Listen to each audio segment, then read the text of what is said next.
Hi, എൻ്റെ പേര് അനില. ആം, ഞാൻ ആപ്പിൾ ആർമിലെ ചീഫ് എഡ്യൂക്കേറ്റർ ആണ്. ഇവിടെ ഒരു കാര്യം ഇന്ന് പറയാൻ ഉദ്ദേശിക്കുന്നത് CCRN എന്ന സർട്ടിഫിക്കേഷനെ പറ്റിയാണ്. പലരും ചോദിക്കാറുണ്ട്, CCRN എടുക്കാൻ പറ്റുമോ? പ്രത്യേകിച്ചും നാട്ടിൽ ഓൾറെഡി NCLEX-R പാസ്സായി ഇരിക്കുന്ന കുറച്ച് കുട്ടികളുണ്ടാവും. അപ്പോൾ അവര് ഈ ഇരിക്കുന്ന സമയത്ത് പ്രോസസ്സിംഗ് ഒക്കെ നടക്കുന്ന സമയത്ത് എങ്ങോട്ടും ഇപ്പോൾ പോകാറായിട്ടില്ല. എന്നാൽ ഈ സമയത്ത് എനിക്ക് എന്തെങ്കിലും ചെയ്യാൻ പറ്റുമോ, എക്സ്ട്രാ സർട്ടിഫിക്കേഷൻസ് എടുക്കാൻ പറ്റുമോ എന്ന് ചോദിക്കാറുണ്ട്. അപ്പോൾ അതിനെപ്പറ്റിയുള്ള ഒരു ചെറിയ വീഡിയോ ആണിത്. മിക്കവാറും തന്നെ CCRN എന്ന് പറയുന്നത്, ക്രിട്ടിക്കൽ കെയർ നഴ്സിംഗ് സർട്ടിഫിക്കേഷൻ എന്ന് പറയുന്നത്, American association of critical care nurses തരുന്നതാണ്. അതിന് എക്സാം ഉണ്ട്. എക്സാമിന്റെ ഫീസ് കറക്റ്റ് അറിയില്ല, പക്ഷെ ഒരു 300 സംതിങ് ആണെന്ന് തോന്നുന്നു. ക്ലോസ് ടു 400 റേഞ്ചിലൊക്കെ വരാം. US dollars. Need active RN licence, അതാണ് ഒരു കാര്യം. RN ലൈസൻസ് ഉണ്ടായിരിക്കണം എന്ന് മാത്രമല്ല, 2 വർഷത്തെയെങ്കിലും RN ആയിട്ടുള്ള എക്സ്പീരിയൻസും കൂടെ വേണം എൻ്റെ എലിജിബിലിറ്റി കിട്ടണമെങ്കിൽ. അതായത് ഇപ്പോൾ പരീക്ഷ ചെയ്ത് പാസ്സായതേ ഉള്ളെങ്കിൽ എലിജിബിൾ ആവത്തില്ല. 2 years ഓഫ് എക്സ്പീരിയൻസ് അവർ ചോദിക്കുന്നുണ്ട്. പിന്നെ അത് തന്നെ എവിടെയെങ്കിലും ഉള്ള എക്സ്പീരിയൻസ് പോരാ. അവർ പറയുന്ന അനുസരിച്ച് ഒന്നെങ്കിൽ US എക്സ്പീരിയൻസ് ആയിരിക്കണം. കാരണം ഇത് അമേരിക്കൻ അസോസിയേഷൻ ഓഫ് ക്രിട്ടിക്കൽ കെയറിന്റെ അവരുടെ ഒരു സർട്ടിഫിക്കേഷൻ ആയതുകൊണ്ട് അതിൽ വരുന്ന ക്വസ്റ്റ്യൻസ് എല്ലാം തന്നെ, അല്ലെങ്കിൽ അവർ ഫോക്കസ് ചെയ്യുന്ന കാര്യങ്ങളെല്ലാം തന്നെ US ബേസ്ഡ് ആയിട്ടുള്ള കെയറിനെ പറ്റിയും നഴ്സിംഗ് എത്തിക്സിനെ പറ്റിയും നഴ്സിംഗ് പ്രാക്ടീസസിനെ പറ്റിയും US ലോസിനെ പറ്റിയും ഒക്കെ ആയിരിക്കും. അപ്പൊ അതുകൊണ്ട് വർക്ക് എക്സ്പീരിയൻസ് 2 വർഷത്തെ ചോദിക്കുന്നത് അമേരിക്കയിൽ എവിടെയെങ്കിലും RN ആയിട്ട് ജോലി ചെയ്യുക എന്നുള്ളതാണ് അവർ ഉദ്ദേശിക്കുന്നത്. ഇനി അല്ല എന്നുണ്ടെങ്കിൽ ചില ചെറിയ ഓപ്ഷൻസ് ഉണ്ട്. പക്ഷെ അത് ഒന്നെങ്കിൽ കാനഡയിലുള്ള ഏതെങ്കിലും ഫെസിലിറ്റി ആയിരിക്കണം, അല്ലെങ്കിൽ ഹോസ്പിറ്റൽസ് അല്ലെങ്കിൽ ഫെസിലിറ്റി വിച്ച് ഈസ് എന്താ പറയുക, അതിന്റെ സ്റ്റാൻഡേർഡ് നോക്കുമ്പോഴത്തേക്കും അത് US acute critical care nursing പ്രാക്ടീസസിന്റെ അതേ സ്റ്റാൻഡേർഡിൽ തന്നെ പോകുന്ന ഏതെങ്കിലും ഫെസിലിറ്റി ആണ് ഉണ്ടെന്നുണ്ടെങ്കിൽ അത് നമുക്ക് പ്രൂവ് ചെയ്യാൻ പറ്റണം. അതിന് മാഗ്നറ്റ് ഡെസിഗ്നേഷൻ വേണം, അല്ലെങ്കിൽ ഇന്റർനാഷണൽ അക്രഡിറ്റേഷൻ, ജോയിന്റ് കമ്മീഷന്റെ അക്രഡിറ്റേഷൻ ഉണ്ടായിരിക്കണം.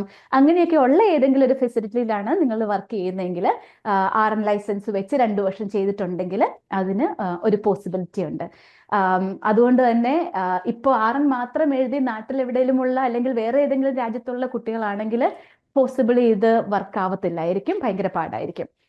അതുപോലെ തന്നെ ഉള്ള വേറൊരു ANCC എന്ന് പറയുന്ന ഓർഗനൈസേഷൻ്റെ ഉണ്ട്, അമേരിക്കൻ നേഴ്സസ് ക്രെഡൻഷ്യലേഷൻ സെന്റർ. ഒരുപാട് സ്പെഷ്യാലിറ്റീസ് സർട്ടിഫിക്കേഷൻസ് അവിടെ അവൈലബിൾ ആണ്. അത് എഗെയിൻ ഇതും അമേരിക്കയിലെ ആണ് കേട്ടോ. US പ്രാക്ടീസും US ലോസുമാണ് അതിൽ ക്വസ്റ്റ്യൻസിലൊക്കെ വരിക. അതുകൊണ്ട് തന്നെ അത് നമ്മൾ കംപ്ലീറ്റ് ആയിട്ട് അറിഞ്ഞിരിക്കണം. 2 years ഓഫ് വർക്കിംഗ് എക്സ്പീരിയൻസും വേണം. ഇതിൽ നമുക്ക് ഒത്തിരി സ്പെഷ്യാലിറ്റി സർട്ടിഫിക്കേഷൻസ് അവൈലബിൾ ആണ്. കാർഡിയോവാസ്കുലർ ആവാം, മെഡ്സർജ് ഉണ്ടാവും, പീഡിയാട്രിക്സ് ആവാം, ഇൻഫോർമാറ്റിക്സ് ഇഷ്ടമാണെങ്കിൽ അതിലുണ്ട്, കേസ് മാനേജ്മെന്റ് ഉണ്ട്, മെന്റൽ ഹെൽത്ത് ഉണ്ട്, വൂണ്ട് കെയർ ഉണ്ട്. ഒരുപാട് സ്പെഷ്യാലിറ്റിയിലുള്ള സർട്ടിഫിക്കേഷൻസ് അവൈലബിൾ ആണ്. ഇവരുടെ വെബ്സൈറ്റിൽ പോയി കഴിഞ്ഞാൽ ഇതിന്റെ കൂടുതൽ എല്ലാ ഇൻഫർമേഷൻസും കിട്ടും കേട്ടോ. അമേരിക്കൻ നേഴ്സസ് ക്രെഡൻഷ്യലേഷൻ സെന്ററിന്റെ വെബ്സൈറ്റിൽ പോയാൽ ഓരോന്നിന്റെയും എലിജിബിലിറ്റിയെ പറ്റി അവർ പ്രത്യേകം അവിടെ പറയുന്നുണ്ട്. എങ്കിലും ഇവിടെയും ഉള്ളത് 2 വർഷത്തെ ആക്റ്റീവ് RN ലൈസൻസ് വെച്ചുള്ള 2 വർഷത്തെ എക്സ്പീരിയൻസ് അവർ ചോദിക്കുന്നുണ്ട്. അതുപോലെ തന്നെ നാട്ടിലൊക്കെ പഠിച്ച കുട്ടികളാണെങ്കിൽ, അല്ലെ ഇന്റർനാഷണലി എഡ്യൂക്കേറ്റഡ് ആൾക്കാരാണെങ്കിൽ നമുക്ക് CGFNS വഴി ഇവാലുവേഷൻ ചെയ്യേണ്ടി വരും. അപ്പോൾ CGFNSന്റെ ഇവാലുവേഷൻ ചിലപ്പോൾ NCLEX-R എക്സാമിന് വേണ്ടിയിട്ട് നിങ്ങൾ ഓൾറെഡി ചെയ്തിട്ടുണ്ടാവും. അപ്പോൾ ആ ഡോക്യുമെന്റ്സ് ഒക്കെ ഓൾറെഡി CGFNSന്റെ കയ്യിൽ ഉണ്ടെങ്കിൽ പുതിയതായിട്ട് ക്രെഡൻഷ്യൽ ഇവാലുവേഷന് വേണ്ടി ആദ്യം മുതൽ പോകേണ്ട വരില്ല, പ്രൊവൈഡഡ് ഇറ്റ്സ് ഓൾറെഡി ദെയർ. കാരണം CGFNS എത്ര നാളത്തേക്ക് ഡോക്യുമെന്റ്സ് വെക്കും എന്നുള്ളതും ഒരു ക്രൈറ്റീരിയ ആണ്. എൻ്റെ അറിവ് ശരിയാണെങ്കിൽ 5 വർഷം എന്നാണ് എൻ്റെ മനസ്സിൽ വരുന്നത്, പക്ഷെ ചിലപ്പോൾ തെറ്റായിരിക്കും കേട്ടോ. CGFNSന്റെ വെബ്സൈറ്റിൽ ഒന്ന് പോയി നോക്കണം.